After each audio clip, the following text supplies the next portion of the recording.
Wow, sellers, homes are not flying off the shelf like they once did. They're still selling pretty well, but they're not flying like they did in like 2021, 2022. So I'm recording this video early 2023. And if you have a home to sell, it's really important to team up with the right agent. So how do you know you have the right agent? Well, here are some things I want to share with you in this video to help you understand maybe what you can expect from the agent that you hire to list your home, and certainly topics you need to touch on with them, discuss with them, so you have all those expectations, everything clarified, solidified, so you can have the best experience possible when you go to list and sell your home. Hi, I'm Jill Thomas. I'm a real estate agent in the Sarasota, Florida area, and each week I bring videos about real estate and, of course, what it's like to live here in our beautiful Sunshine State. Selling a home, and of course even buying a home, there's a lot of emotion involved, or potential emotion, wide range from being super excited to being,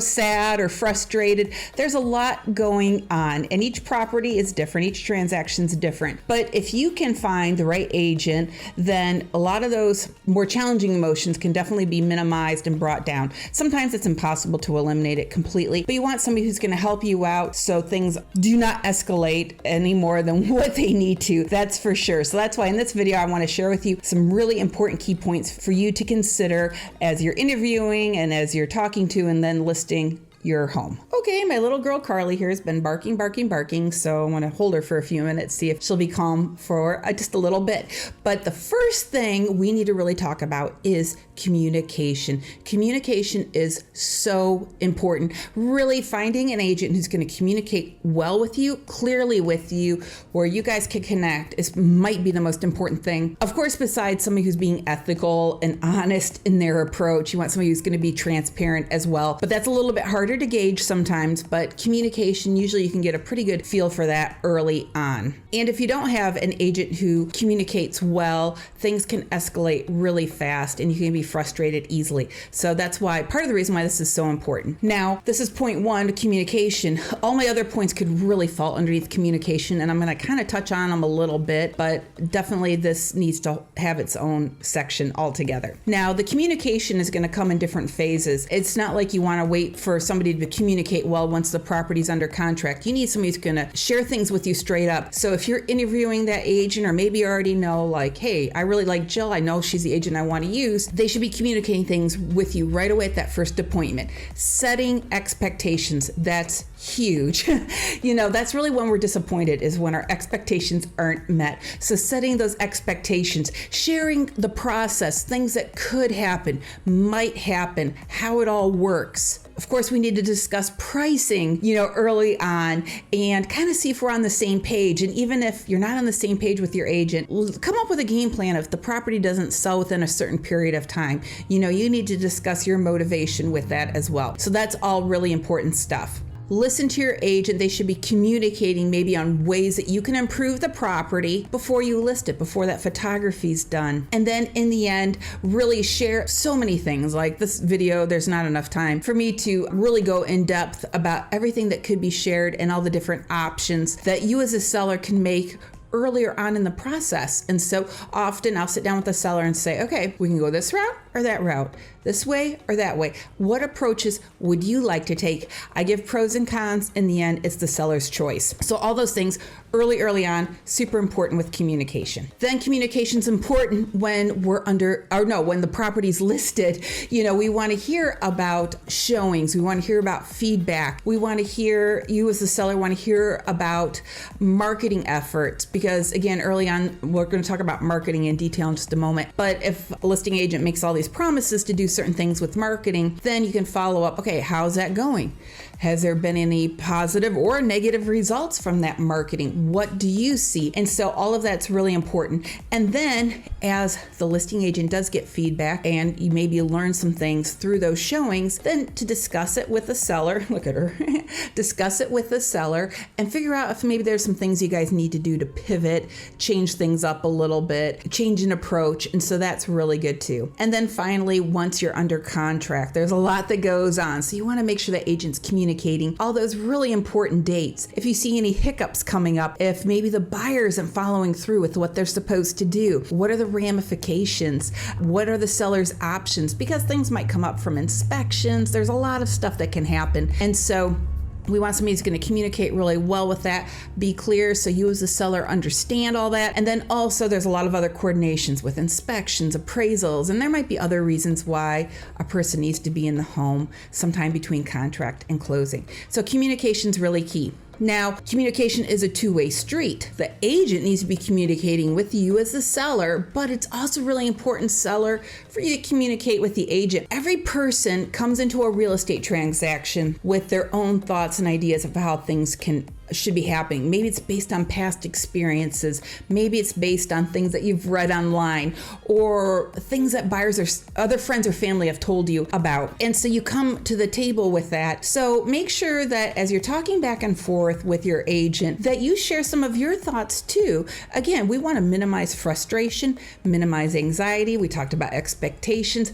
You have expectations from the agent, but the agent needs to know what your expectations are too. We got to go back and forth. Okay, for instance, sometimes sellers think that after a showing that the listing agent's going to get feedback in an hour or two after the showing or even the same day, and they can share it right away with the seller. Sometimes getting feedback is hard. It might be a day or two before we can get that. And so if you weren't aware of that, you might be frustrated with the listing agent thinking they're not doing their job, or they're being lazy or something, or you hired the wrong person, when in fact they're trying, but they just can't get it. So some agents will say, you know what, I'm gonna be in touch with you, if not before then, like every Thursday or every Friday, I'll give you feedback, we'll discuss things. So that's just one little example of something that, you wanna make sure you're on the same page with that listing agent. So communication, definitely number one, hands down. Okay, so number one was communication. The rest are in no particular order, really. They're all really important. Number two, photography.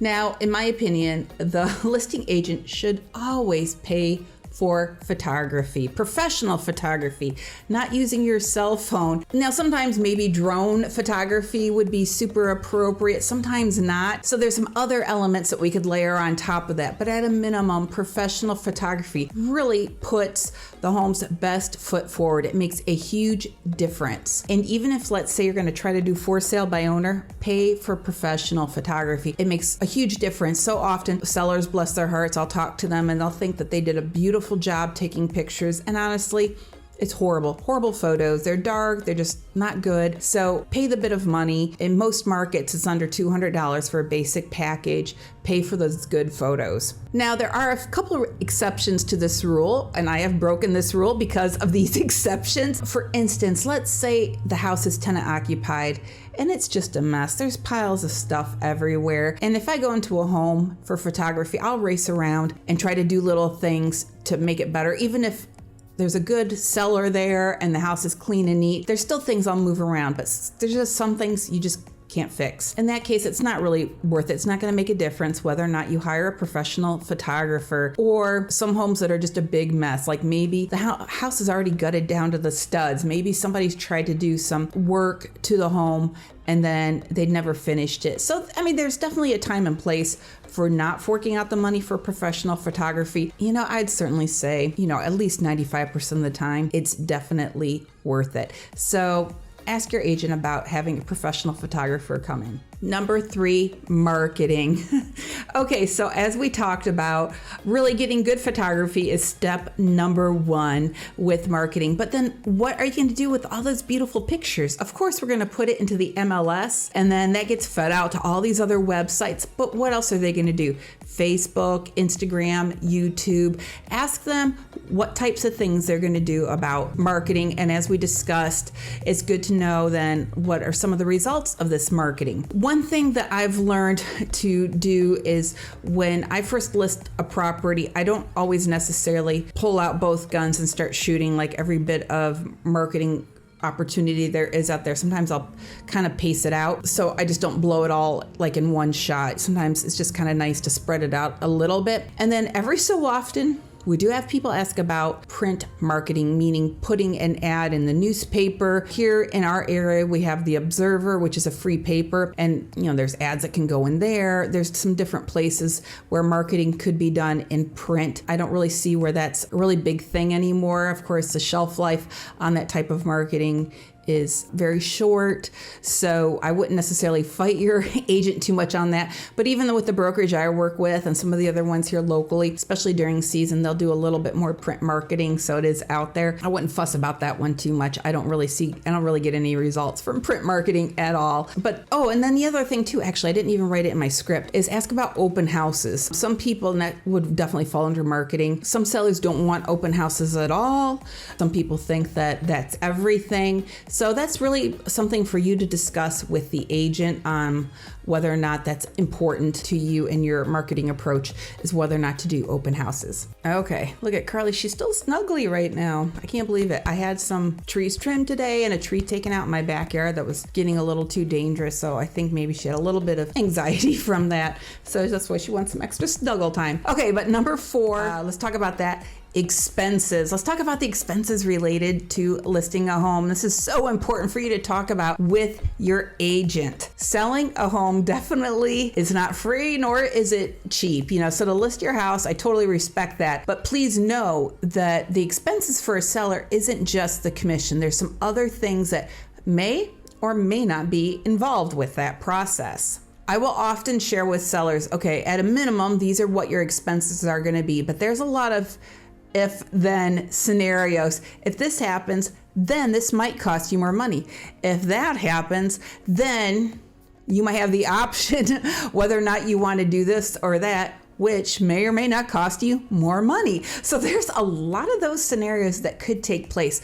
And I found it be so important to share as many of those with the seller as possible, because when I share those up front, and if those scenarios do come up, the seller is not really caught as off guard. Then they maybe aren't as frustrated with the buyer, because maybe in their past experience, these expenses for a seller weren't normal, but maybe in reality they are. So again, and it's not the seller's fault that they don't understand that or don't know that, but that's why it's really important as the agent to share those things with that seller right away and just kind of make them aware, okay, this can happen. Maybe this happens half the time when I do my transactions, or a fourth, or very rarely, but it could come up. And then that way they're not caught off guard when something does come up that they just weren't thinking about. I have also learned that working with sellers and with buyers, because I do share so much information, just not from my videos, but then when we're together one-on-one, that sometimes it can be information overload and they can feel a little overwhelmed. And I make them aware that I understand it's information overload, and usually they're like, okay, phew.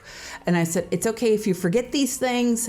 That's okay if you want to ask me about it, if you need me to repeat it. Maybe when these scenarios potentially could come up in the future, we'll say, hey, remember we did talk about that. Oh yeah, okay, yeah, I remember that. Or Jill, didn't you already kind of say something about this? So, you might not remember every little detail that we talk about up front, but again, you're not going to be taken off guard, and it's okay if you forget things. I do this all the time.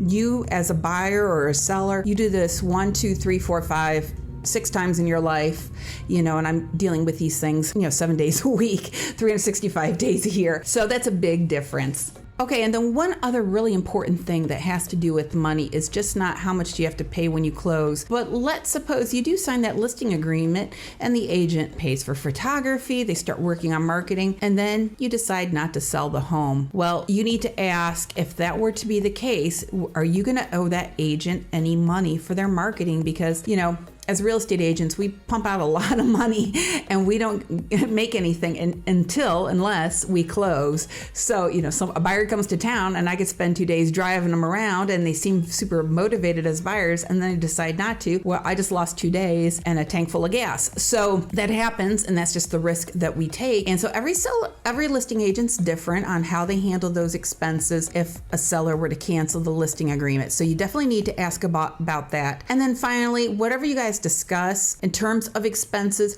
make sure that you get it all in writing. It should be in the listing agreement. It should be very clear. Don't be shy to say, okay, can you show me in the listing agreement where this is at? Can you help me out with this? And they should be able to very calmly describe that to you, explain it to you, and it should all be in writing. Now, some things in terms of expenses won't be nailed down until you get an offer, but generally speaking, expenses that really don't waver, those should be in the listing agreement. So I hope that helps you with those expenses. Ooh, one more thing about expenses I just remembered to mention is every state or every region's a little bit different on what's normal between what a buyer pays for and a seller pays for. So sometimes I'll have people come down from up north and they'll say, well, in North Carolina, this is how we did it. Like, that doesn't seem right, or, whatever state they're from. So find out, is this really normal, and how normal is it in your area? Of course, everything's negotiable, but there's some things where if it's like 99.99% of the time the seller pays for that, then you as a seller are going to be paying for it,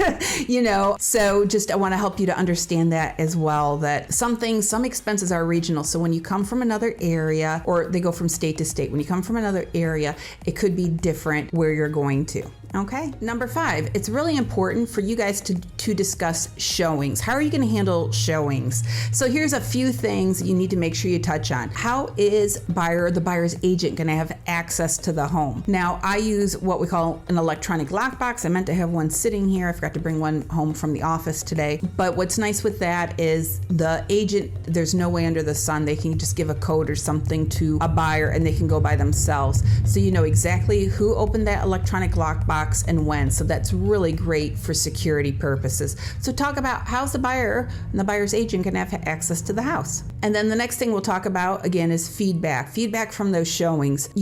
How do you ask for that feedback? How are you going to try to get that? And then how often are you going to communicate that to me? Now, please know, again, I kind of said this already, but sometimes trying to get feedback from agents is like pulling teeth. Or when you get the feedback, it'll be something super generic like, buyer didn't like the home, or nice home, not interested. Okay, well, if that doesn't help the seller, doesn't help the listing agent kind of figure things out, like, why don't they like my house? Why are they not interested? And sometimes that's the best we can do. So please don't blame the listing agent for lack of poor feedback from buyer's agents. Sometimes it's just impossible. And then also make sure that you discuss with the agent if there might be some potential limitations on showings. Like maybe you really need to know a day before if there's going to be a showing. Like you really don't want same day showings for some reason. Or maybe you're working from home, so certain days and times are going to be better or worse than others. Or maybe you got little ones in the house and they take a nap every afternoon. It's okay to set limitations and all of that kind of stuff with showings, but please let your agent know. And then if I had the listing, I would put in the realtor remarks like something like owner works from home, can only have showings these times or whatever, and they can share those limitations, because then as agents want to set up showings to show that if we don't communicate that up front, it can kind of be really, I find it very frustrating when I'm taking buyers out and I don't find out until I try to request a showing or talk to the listing agent, and it's like, why didn't you put that in the MLS? I would have done this all differently. And so it really can kind of hurt the likelihood of trying to get buyers in to get those showings scheduled. So it's okay. You don't have to be open 24/7 to have your house open to people, but let's communicate that with the other parties as well. Okay, number 6, vacant homes. Now in our area, it's not unusual to have some vacant homes around here, whether maybe the owners are up north, it's a second home, maybe it's vacant, maybe there was a tenant in place, they moved out, maybe the owners moved out completely and moved on. Sometimes the owners are still here in the area, sometimes they're away. So listing a vacant home is really special. So talk to your agent about what they can do to help keep an eye on your vacant house. Now, of course, anything can happen. As a listing agent, we can't promise that there won't be any issues, because once people realize that the house is vacant, if they see, the photos online and stuff, there's always a risk.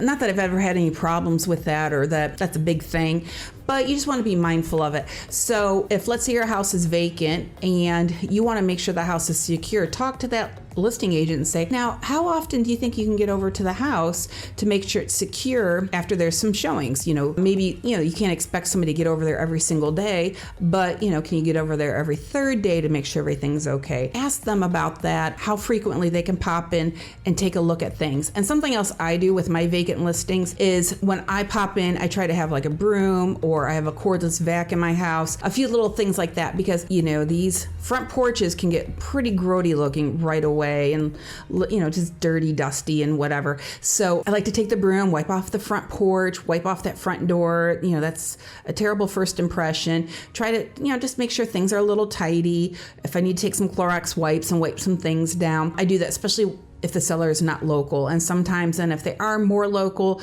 then it's a team effort for us going back and forth. I'm making sure that the house always looks good, because you don't want that vacant house to get neglected. There's nothing worse than the house being full. I've had this house, one time I showed a house, it was full of cobwebs, and the listing agent's like, oh yeah, we're getting a lot of showings, a lot of offers. I'm like, there's no way. I practically had to walk through cobwebs to get into the house. So, you just want to make sure everything looks okay, that there aren't any problems or issues with the home. Okay, so I hope these pointers help you as you consider hiring an agent to list your home. And of course, as always, if there's something I missed, which I'm sure I have, because there's so much we could talk about, this video could be really, really long, drop it in the comments below. Anything else that, maybe it was an experience you had with an agent that didn't go well, or something that you were really impressed by, put it down there in the comments. Let everybody see that. I think that's really helpful. And of course, then, if you have any needs to sell a house in Sarasota or Manatee Counties, I would super appreciate it if you gave me a call. I would love to help you out and see if we would be a really good team to work together to get that house sold. All right, guys, thanks so much for watching all the way to the bitter end here. Have a great day, and Carly will be happy that I'm done, huh? Yeah, you're ready to eat dinner, aren't you? All right, guys, have a good day. Take care.